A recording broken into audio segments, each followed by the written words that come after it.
ইমামের পিছনে যখন আমরা দাঁড়াই তখন আমাদের কিভাবে দাঁড়ানো দরকার, ঠিক আছে? আচ্ছা, একটু দাঁড়াই দেখাই, ক্যামেরা প্রয়োজন উঁচু করে ধরো। ইমামের পিছনে যখন আমরা দাঁড়াই তখন আমাদের দুই ধরনের শ্রেণীর লোক দেখা যায়।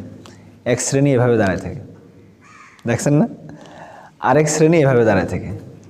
এখন আপনাদের কাছে আমার প্রশ্ন, কোন দাঁড়ানোটাতে মাসালা পড়ে, কোন দাঁড়ানোটাতে আল্লাহর কাছে তাওয়াজু বেশি বোঝা যাচ্ছে? এটা হলো এই যেরকম, আরেকটা হলো এরকম। কোনটাতে তাওয়াজু মানে আল্লাহর কাছে নিজেকে মানে মুখাপেক্ষী বেশি মনে হচ্ছে কোনটায়?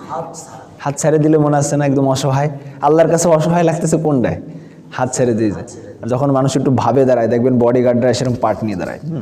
অনেক সময় বডিগার্ডরা দাঁড়ায় না প্রধানমন্ত্রীর পাশে, দেখবেন এরকম পাট নিয়ে দাঁড়ায়, এরকম এই সিস্টেম এরকম হাতের করে রাখে, ঠিক আছে? মানে ভাব, কিন্তু এটা একদম মানে অসহায়।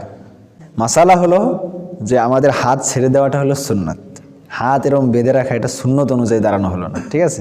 ইমামের পিছনে আমরা দাঁড়াই না, তো অনেকে দেখবেন এরকম হাত বেঁধে দাঁড়াতে হয়, ঠিক আছে? তা এটা আসলে সুন্নত অনুযায়ী দাঁড়ানো হলো না। সুন্নত অনুযায়ী দাঁড়ানো হলো দুই হাত ছেড়ে দিয়ে একেবারে অসহায়ের মতো আল্লাহর সামনে দাঁড়ানো।